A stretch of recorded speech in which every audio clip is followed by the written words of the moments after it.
Les queremos dar una bienvenida a esta segunda parte de nuestras presentaciones para los varones, hablando de las 6 batallas que todos como varones debemos luchar.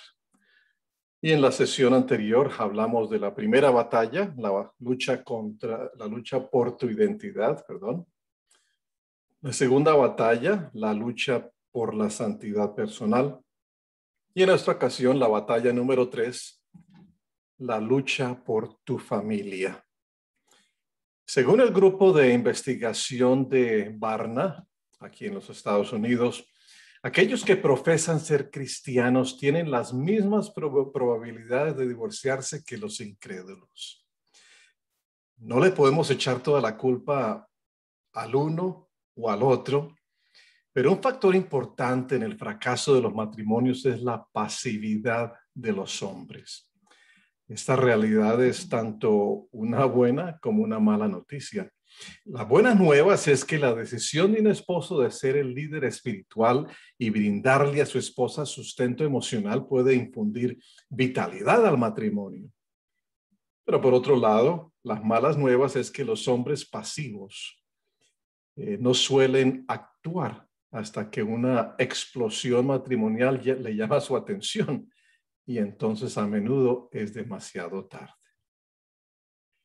Uno de los pasajes más importantes del Nuevo Testamento que trata sobre la relación matrimonial se encuentra en el libro de Efesios, capítulo 5.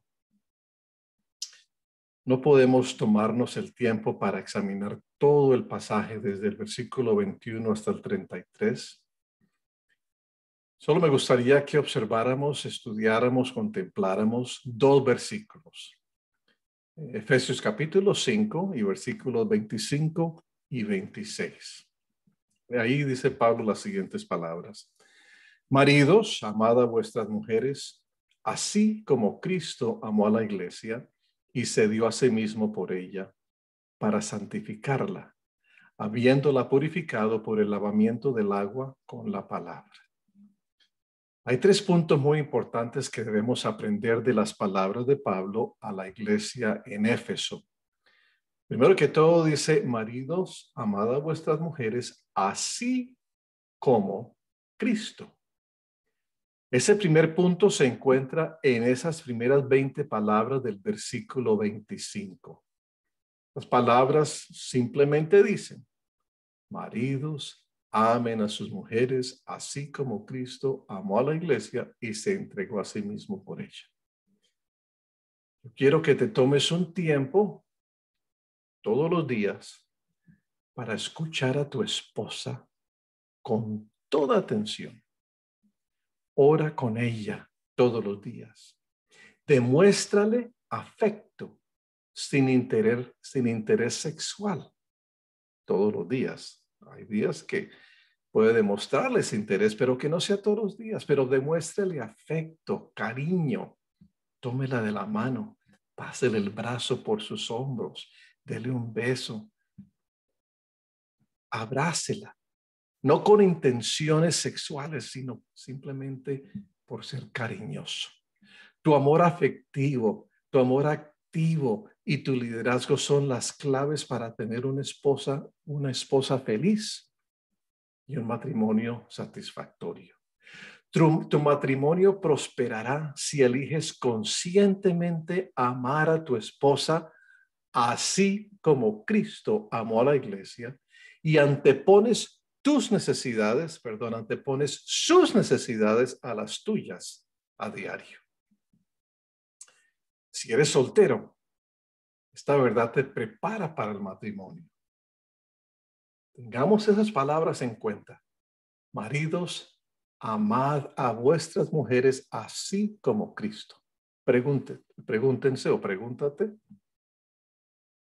¿cuándo abusó Cristo de su esposa, la iglesia? ¿Cuándo abandonó Cristo de su esposa, la iglesia? ¿Cuándo descuidó Cristo a su esposa, la iglesia? Por eso dice, maridos, amad a vuestras mujeres así como Cristo amó a la iglesia. No solamente eso, no solamente dice eso Pablo, sino que dice que Cristo se entregó a sí mismo, se dio a sí mismo. Y la pregunta es, ¿hasta qué punto se dio Cristo por su esposa, la iglesia? Y ustedes saben la respuesta, hasta el punto de la muerte. Pensemos en la experiencia de David. Si alguno de los valientes de David cuestionaba el compromiso de su líder con su familia y la de ellos, encontraba la respuesta envuelta en humo y escrita en hollín. En una ocasión, cuando regresaban a Ziklag, una aldea en la que habían establecido su hogar, los hombres exhaustos añoraban ver a sus familias. Imagínense ustedes, después de haber estado viajando y en batallas y huyendo, y por fin poder regresar a casita. Pero mientras aún estaban a kilómetros de distancia, vieron que el humo se elevaba hacia el cielo desde la aldea de Ziklag. Y una vez en Ziklag se encontraron con una escena escalofriante. Una aldea tan desolada, tan maltratada, tan quemada, que David y sus hombres estaban devastados, se echaron a llorar. Donde debería haber esposas sonrientes y niños risueños, corriendo, jugando, el terreno solamente arrojaba humo. Esa abrumadora magnitud o la abrumadora magnitud de su pérdida arrojó a los hombres al suelo donde lloraban hasta quedar demasiado exhaustos para llorar más. Se derritieron ahí, llore que llore de tristeza, de agonía, de ira, de coraje, de que habían perdido todo lo que más añoraban, lo que más amaban. Pero pronto el dolor estalló en ira y los hombres hasta consideraron apedrear a su líder, David. Entonces David se volvió hacia Dios, quien le dijo que persiguiera a los asaltantes y le prometió éxito. Así que impulsados por el amor a su Dios y a su familia y la confianza con Dios también, los hombres persiguieron a sus enemigos y los enfrentaron en una feroz batalla que duró una noche y un día. Y finalmente, todos los asaltantes yacían muertos, excepto los que habían huido en camellos. Y cuando el sol se puso en el horizonte occidental, David y sus hombres buscaron a sus familias. El texto bíblico nos dice, nada de lo que era de ellos les faltó, pequeño o grande, hijos o hijas, botín o cualquier cosa que habían tomado para sí. David lo recuperó todo. Cientos de hombres se reencontraron con sus esposas e hijos. Todo hombre, todo guerrero, todo valiente que abrazó a su esposa, lo hizo porque estaba dispuesto a sacrificar su vida por ella. La mayoría de los hombres estarían dispuestos a morir por su esposa, pero el mayor desafío es vivir para ella. Tal amor sacrificado no es fácil de practicar porque requiere elegir ponerla en primer lugar todos los días, que ella tenga ese primer puesto. Yo tomo un puesto atrás y yo quiero que tú estés al frente.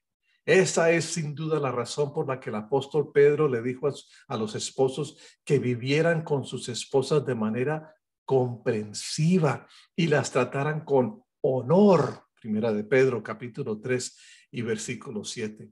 De hecho, vamos a ir a ese pasaje porque es muy importante. De hecho, Pedro también hace un punto muy importante sobre tu vida de oración como esposo, digo yo, porque cuando maltratas o descuidas o abusas a tu esposa, tus oraciones se afectan.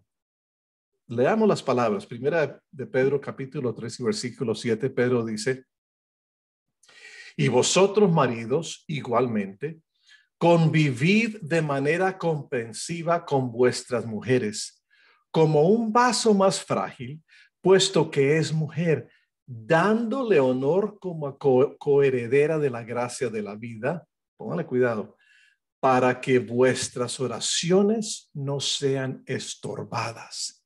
Si maltratamos, abusamos, descuidamos a nuestra esposa, nuestras oraciones son estorbadas.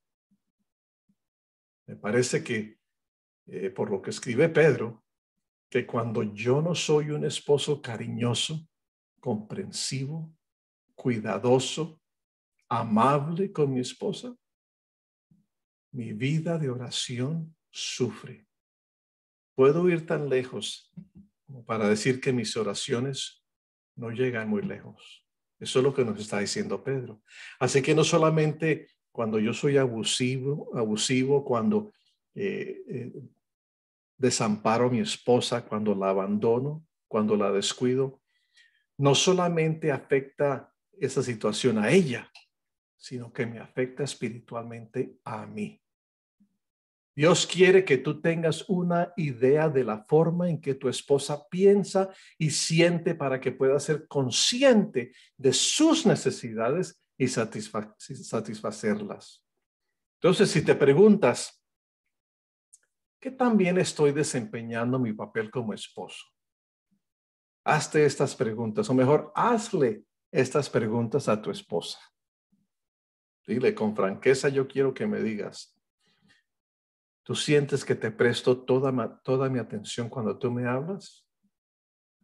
¿Te muestro suficiente afecto sin interés sexual? ¿Crees que oramos lo suficiente juntos como pareja? ¿Pasamos suficiente tiempo juntos? Dime, mi amada, mi esposa, dime, yo quiero que me respondas a estas preguntas porque yo quiero ser un buen esposo a la imagen de Jesús, que amó a su esposa, la iglesia.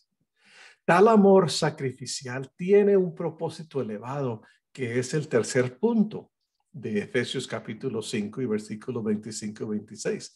Pablo dijo, maridos, amad a vuestras mujeres, así como Cristo amó a la iglesia y se entregó a ella para santificarla. Para santificarla es el tercer punto. Jesús se entregó a sí mismo por la iglesia para santificarla, habiéndola purificado por el lavamiento del agua por la palabra. Nuestro objetivo debe ser amar a nuestra esposa para fortalecerla espiritualmente. Nuestra pasión debe ser tener un efecto de limpieza en ella para que tanto sus pensamientos como sus acciones sean puras. Yo ya tomar esta idea un poco más al frente, un poco más lejos. Dios tiene una misión para ti como esposo y es de ayudar a tu esposa a prepararse para la segunda venida de Cristo. En caso de que estés preguntando, y si yo le ayudo a mi esposa, está bien, ese es mi campo misionero, esa es la obra que Dios me ha encomendado, pero ¿quién me ayuda a mí? Tu esposa te ayuda a ti. Ahí está el valor del matrimonio. No es solamente para tener hijos, no es solamente para tener relaciones sexuales, no es solamente para tener una esposa, no solamente porque nos amamos, no solamente para ser felices. El matrimonio, el propósito del matrimonio es que nos ayudemos a prepararnos mutuamente para la segunda venida de Cristo. A eso se refiere la palabra santificación. Dios quiere que nos ayudemos a santificarnos mutuamente, a prepararnos para la segunda venida de Cristo. En su carta a los miembros de la iglesia en Corinto, Pablo dijo estas palabras, 1 Corintios capítulo 7 y versículos 13 y 14. Y la mujer cuyo marido no es creyente y él consiente en vivir con ella, no abandone a su marido. Porque el marido que no es creyente es santificado por medio de su mujer, y la mujer que no es creyente es santificada por medio de su marido creyente. De otra manera, vuestros hijos serían inmundos, mas ahora son santos. Entonces, el marido santifica a la esposa santifica a su marido. La misión del matrimonio es la santificación mutua de los esposos. Mi misión como esposo es ayudar a mi esposa a estar lista para la segunda venida de Cristo. La misión de mi esposa es ayudarme a estar listo para la segunda venida de Cristo. Como dijo el autor norteamericano Gary Thomas, entonces es posible que el matrimonio no se trate tanto de la felicidad como de la santidad. ¿Cuál es una de las razones por las que Dios odia el divorcio? Cuando yo elijo dejar a mi esposa y divorciarme de ella, estoy haciendo exactamente lo que hizo Jonás. Estoy rechazando el llamado de Dios, la misión de Dios para mí. Es decir, estoy rechazando la obra de ayudarle a mi esposa a estar lista para la segunda venida de Cristo. Yo encuentro un recordatorio de su valor en Génesis capítulo 2 y versículo 22. Allí leemos que Dios formó a Eva del costado de Adán. La palabra hebrea formar es la misma que se usa en referencia a Dios construyendo su santuario o para construir una casa. Se forma, se construye. Y también es la palabra que se usa cuando se habla de la construcción del palacio de Salomón. Nada en toda la creación iguala la belleza de una mujer. No es de extrañar que Salomón dijera ya en Proverbios capítulo 18 y versículo 22, el que haya esposa haya algo bueno y alcanza el favor del Señor. Debió haberse dado cuenta de esta verdad de una manera nueva cuando Salomón miró a su novia y dijo allá en Cantar capítulo 1 y versículo 15, cuán hermosa eres, amada mía, cuán hermosa eres. Tus ojos son como palomas, y continúa describiendo palmo a palmo la hermosura de esta mujer. Ahora es crucial que entendamos, que recordemos que cada uno de nosotros está librando una batalla. 6 batallas dijimos, pero es una batalla general, no solo por nuestro propio corazón, sino también por el corazón de nuestra esposa y el corazón de nuestros hijos. Y tú eres el único hombre con la responsabilidad dada por Dios de proteger el corazón de tu esposa. Tu papel como padre y como sacerdote de tu casa es bendecir a tus hijos, es bendecir a tu esposa. Es cierto que la palabra griega bendecir significa hablar bien de él o de ella. Bendecire, decir, bendecir, bien decir o alabar a alguien. En los tiempos del Antiguo Testamento, una bendición transfería algo bueno de una persona a otra. Cuando Isaac, bajo la dirección de Dios, bendijo a Jacob, le impartió la promesa de cosechas abundantes, de muchos siervos y liderazgo en la familia. Le transfirió su bendición a Jacob. Hoy en día hay 3 formas en que podemos bendecir a nuestra esposa y bendecir a nuestros hijos. La primera es por medio de afirmación verbal. De eso hablamos en la primera sesión. Usemos palabras de cariño y de aprobación. Deberíamos decir mucho más palabras de aprobación y apoyo que de corrección o crítica. En lugar de decirles palabras hoscas, fuertes, torpe, bruto, no sabes nada, no vales nada. Más bien, palabras que los aprueben, que los apoyen, que los eleven, que los fortalezcan. Es una manera entonces de bendecir a nuestra esposa y a nuestros hijos por medio de afirmación verbal, pero también por medio de afirmación física. Ponerle la mano al hombre, al hijo, al hombro del hijo y decirle, adelante, yo sé que tú lo puedes. Ponerle sus brazos alrededor de los hombros de su hija, decirle, yo estoy contigo, yo te apoyo, yo te amo. Una palmada en la espalda o un abrazo, luchando con ellos en sus luchas. Que afirmación verbal, afirmación física y afirmación predictiva. Es decir, palabras que anticipan un futuro brillante que es consistente con sus fortalezas personales. Sigue adelante. Yo sé que tú eres capaz. Yo sé que vas a lograr las metas que te has sentado. Sigue estudiante. Yo sé que tú eres estudiando. Yo sé que tú eres inteligente. Yo sé que tú eres fuerte y valiente. Esos son afirmaciones predictivas. Entonces, la primera batalla que tenemos que luchar es la lucha por nuestra identidad, la lucha por tu identidad. La segunda batalla es la lucha por tu santidad personal. La tercera batalla es la lucha por tu familia. La cuarta batalla es la lucha a pesar del dolor. A pesar del dolor.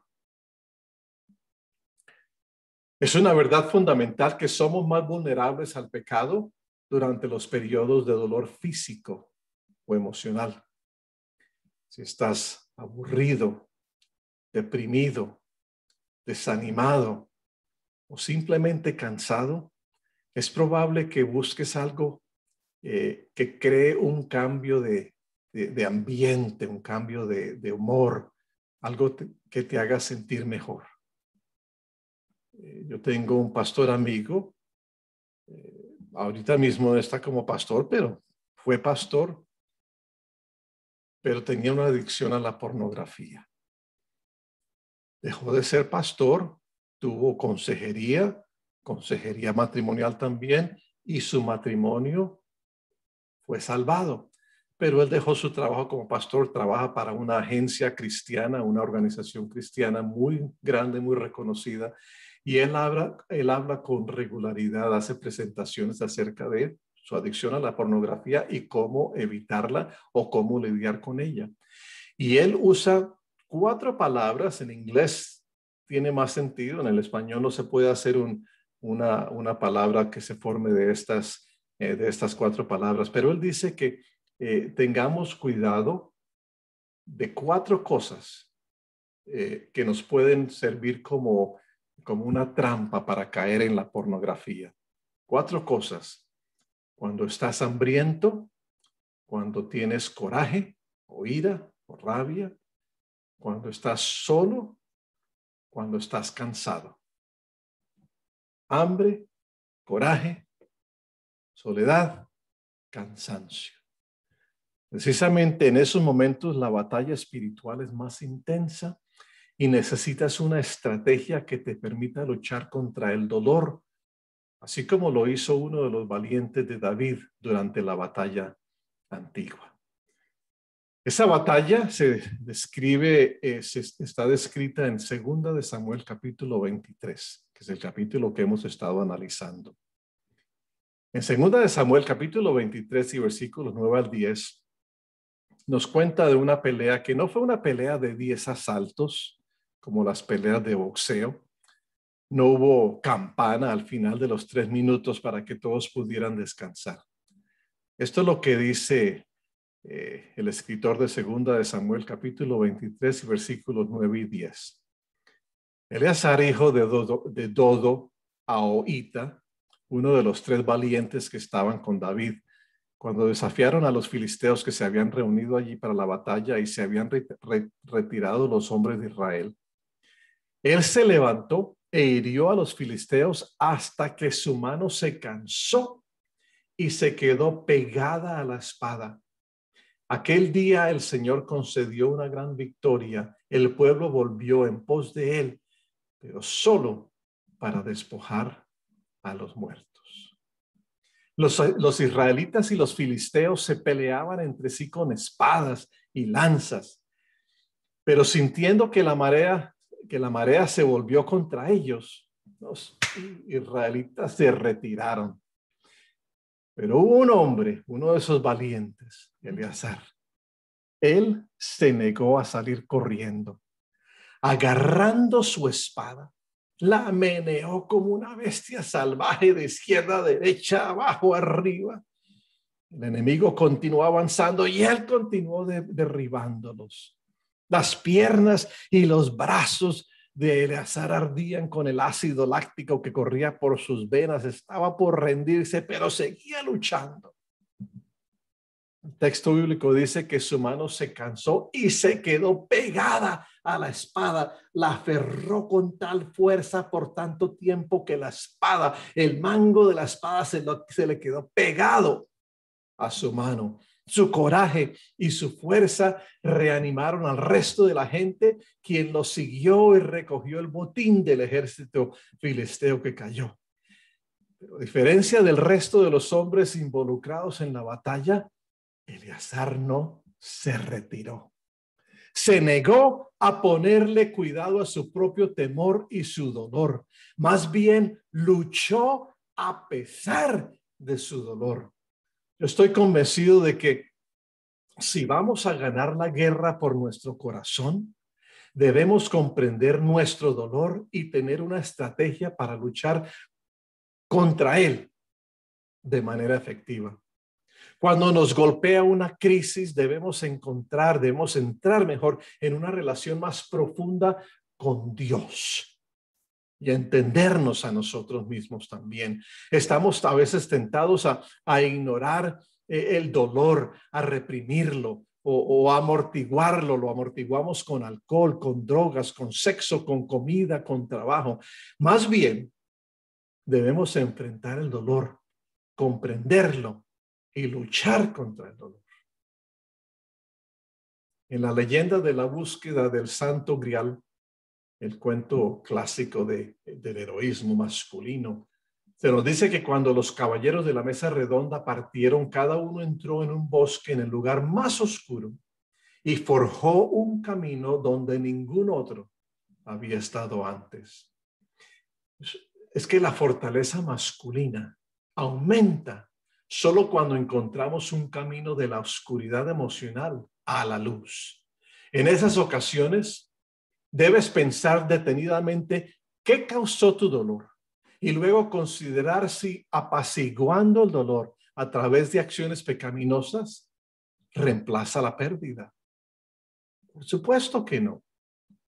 Así como Eleazar tuvo que ejercitar disciplina para luchar contra el dolor que debía estar sintiendo, pues que cómo no puede sentir uno ese dolor con la espada que ni podía mover sus manos. Pero de esa misma manera tú también debes hacerlo. Si no lo haces, es poco probable que tu esposa o tus hijos lo hagan. Acuérdate, mi hermano, que los pecados del padre se transmiten de una generación a la siguiente, pero también la fortaleza del padre. Nunca debemos perder de vista el hecho de que estamos involucrados en una guerra espiritual. Te lo recuerdo otra vez, Gálatas capítulo 5, versículo 17. Porque el deseo de la carne es contra el espíritu y del espíritu es contra la carne. Pero estos se oponen el uno al otro, de manera que no podéis hacer lo que deseáis. Al final, Eleazar experimentó la victoria no por la fuerza de su brazo o por el filo de su espada, sino por su fe en Dios. En 2 Samuel capítulo 23 y versículo 10 se nos dice que aquel día el Señor concedió una gran victoria. Caballero, mi hermano, recuerda, la batalla es espiritual. Nunca olvides esa verdad. Pero por ahora debemos reconocer el hecho de que Satanás trabaja en conjunto con nuestra carne, con los deseos pecaminosos que residen dentro de nosotros, para impulsarnos a afrontar el dolor gratificando nuestros malos deseos. Escuchamos los susurros en nuestro oído prometiendo reemplazar nuestro sufrimiento con placer. Lo interesante es que el proceso por el que somos tentados siempre sigue el mismo ciclo. David, el líder de los valientes, aprendió esta lección demasiado tarde. En la cima de su destreza militar, cuando después de convertirse ya en el rey de Israel, David decidió quedarse en Jerusalén en lugar de unirse a sus tropas en la batalla. Qué gran error el que cometió David.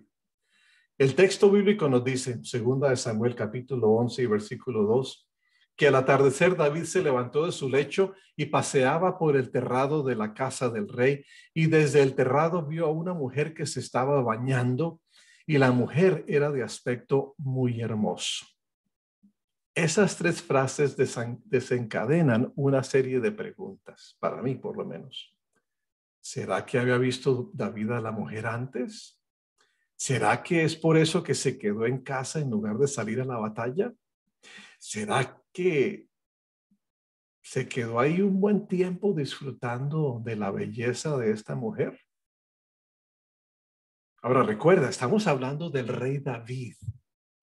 Fue Dios quien dijo de él, Hechos capítulo 13 y versículo 22, he hallado a David, hijo de Isaí, un hombre conforme a mi corazón, que hará toda mi voluntad. David, un hombre hecho conforme al corazón de Dios. Pero él mismo pecó. Quizá por eso Santiago amplió las enseñanzas de Jesús con estas palabras, Santiago capítulo 1 y versículos 14 al 16.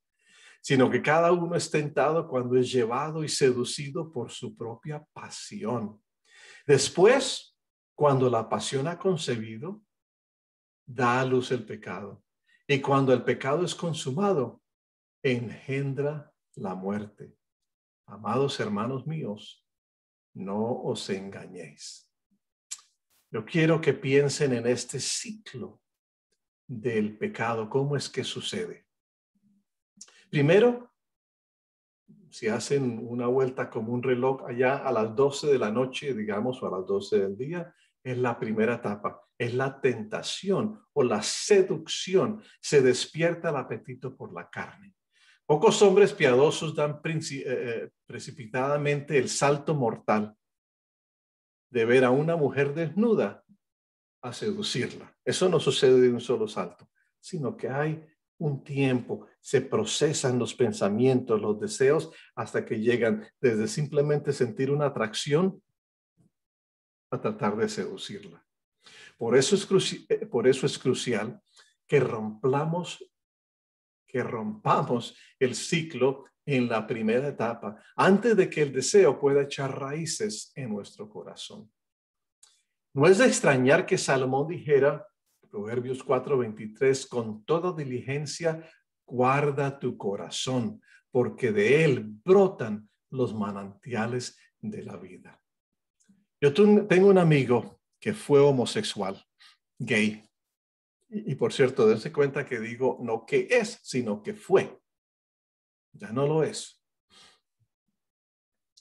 Hablando con él en cierta ocasión, le preguntamos a él, ¿pero tú todavía sientes atracción hacia los hombres? Y él dijo, sí, esa es mi batalla, pero yo no actúo en cuanto a mi pecado. Dice, por ejemplo, yo vivo en tal y tal ciudad.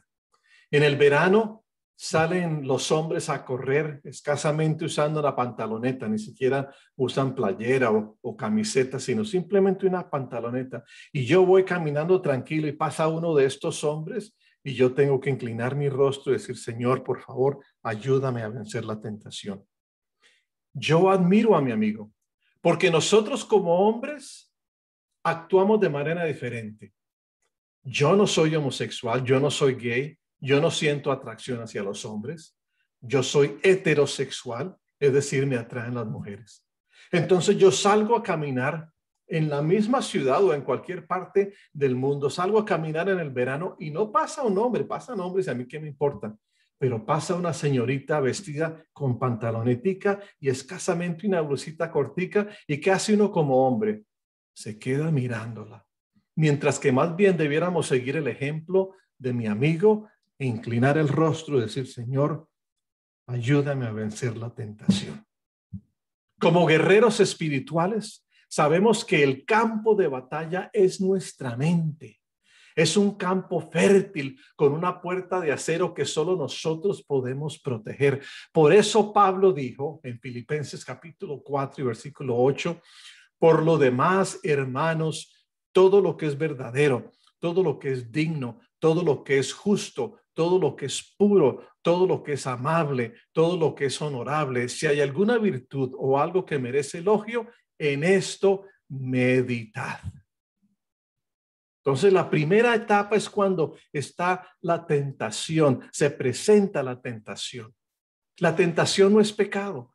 Empieza a ser pecado cuando pasa a la segunda etapa. Y la segunda etapa, según lo que estábamos leyendo anteriormente también en Santiago, es la concepción, cuando ya la voluntad se activa. Ya no solamente estoy siendo tentado, sino que ya empiezo a pensar, ajá, ¿y qué sería si hiciera esto? Debido a que no estamos condicionados a morar en estas cosas, a menudo nos rendimos a los pensamientos que emanan de la carne. Y cuanto más pensamos en el placer que nos promete esa tentación, más queremos actuar en ella. Pero en lugar de saltar del pensamiento al acto, en un solo gran paso, damos un pequeño paso, o mejor, una serie de pequeños pasos. Es interesante darnos cuenta, por cierto, que aquí en el libro de Santiago, Santiago cambia la metáfora y ahora habla del proceso de la tentación al pecado como un proceso de nacimiento. Él dice ahí en Santiago capítulo 1 y versículo 15, después cuando la pasión ha concebido, ¿no? Eso es el lenguaje del nacimiento, del embarazo, el crecimiento de un bebé y cómo cuando al fin da a luz. La semilla del pecado ha sido plantada. Esa es la tentación. Como un hombre con una esposa embarazada, anticipamos el parto inminente. En este caso, anticipamos el acto pecaminoso. Cuando ya esa semillita de la tentación es plantada, ya empezamos a anhelar, a desear, a pensar qué va a suceder, el placer, el gozo que nos va a dar cuando cometamos esa acción o ese pecado. Si bien no hemos dado a luz todavía la acción, hemos comprometido nuestra voluntad y estamos llevando a cabo lo que los psicólogos llaman los rituales que preceden a un acto pecaminoso. Son rituales que sigue uno y que eventualmente los practica una y otra vez hasta que se acostumbra uno tanto a hacerlos que automáticamente los continúa haciendo. Un ritual es una práctica, es un patrón de comportamiento que se realiza regularmente de una manera establecida. Tendemos a ritualizar aquellos comportamientos que nos excitan. Por ejemplo, yo estoy solo, veo una propaganda o un programa en televisión con una joven atractiva y como yo lo he hecho tantas veces, prendo el celular o la computadora, primero entro en Facebook a ver qué hay de nuevo. Y por casualidad sale un video con una modelo. Por cierto, eso no es casualidad, eso está programado en el programa, en esa aplicación, ese programa que se llama Facebook. Todas las cosas no son accidentales. Fíjense que una vez estaba buscando un asunto para poner aquí en la rodilla, como un vendaje. Y hablando con mi esposa de eso, me metí a la computadora a buscar a ver dónde podía conseguir uno. De ahí en adelante, como por 2 semanas, recibía un montón de mensajes y propaganda en Facebook de esos vendajes para la rodilla.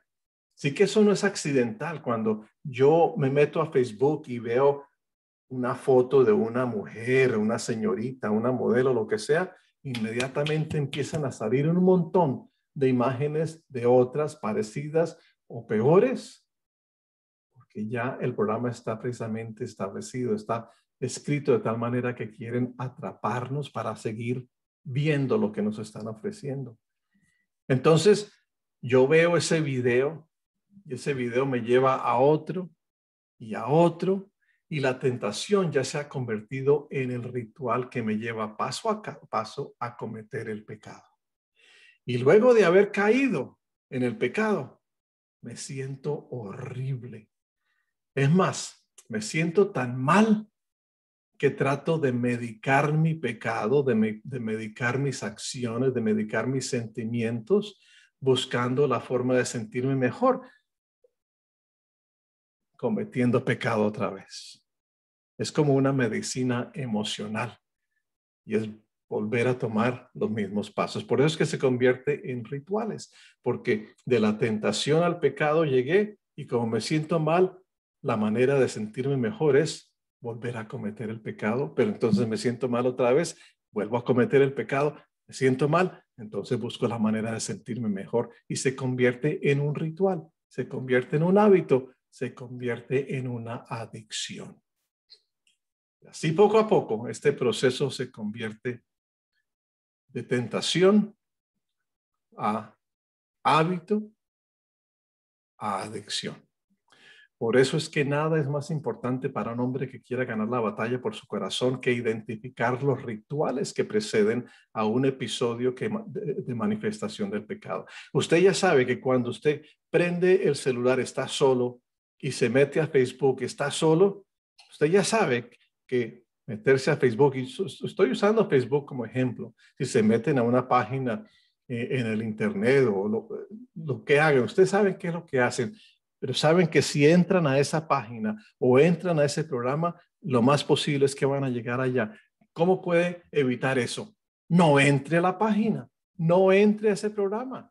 Tiene que evadir esa entrada, porque si no, ya sabe usted que si toma ese primer paso, va a seguirlo hasta la conclusión que es el pecado. Ahora, si bien reconozco que puede que tu lucha principal no sea con la lujuria sexual, yo voy a usarla como ejemplo porque es la batalla más grande que enfrentan la mayoría de los hombres. Como el director del Ministerio de Varones de la División Norteamericana, constantemente estamos recibiendo ayuda, peticiones de ayuda, de hombres que dicen y de esposas que nos dicen, mi esposo tiene adicción a la pornografía, tiene problemas sexuales. Entonces, por eso es que estamos hablando de este problema, porque es algo que por lo que están pasando muchos varones. Algunos de los rituales que los hombres me han mencionado incluyen estos.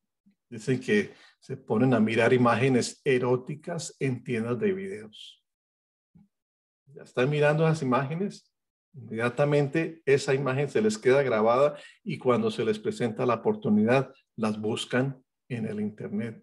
Conduciendo por un barrio a los que se les dice los barrios de luz roja. ¿Para qué se van a meter en un barrio de esos sabiendo que eso es lo que van a encontrar? Coquetear con una compañera de trabajo. O cuando se quedan en un hotel, ven los avances de películas pornográficas por pago. No ven la película, simplemente ven el avance, la propaganda de la película.